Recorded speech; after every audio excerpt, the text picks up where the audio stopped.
Semua orang menyaksikan neraka depan mata.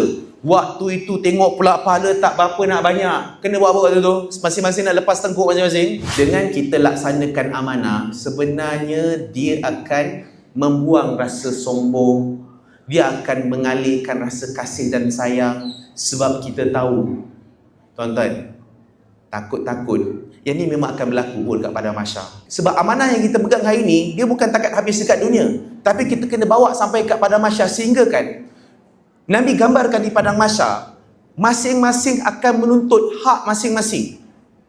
Sehingga digambarkan dalam Al-Quran, kalaulah ada orang berselisih antara mak dengan anak, berselisih, mak kalau boleh tak nak tengok anak. Kenapa? Sebab takut anak akan tuntut hak dia di hadapan Allah bila nampak mak ni. Anak boleh tuntut macam-macam sebabkan amanah kita ni. Anak boleh tuntut macam mana? Dia boleh kata depan Allah. Sebab masing-masing dah nampak neraka depan mata. Allah telah minta dan perintahkan malaikat, 70,000 malaikat heret neraka ni tunjukkan di hadapan kita ni di padang mahsyar. Semua orang menyaksikan neraka depan mata. Waktu itu tengok pula pahala tak berapa nak banyak. Kena buat apa waktu tu? Masing-masing nak lepas tengkuk masing-masing. Masing-masing akan baca Quran dah tak laku dah masa tu. Semayang tuan-tuan, sujud sampai berdarah dahi pun dah tak laku dah, tak ada pahala. Boleh tak taubat masa tu? Taubat boleh.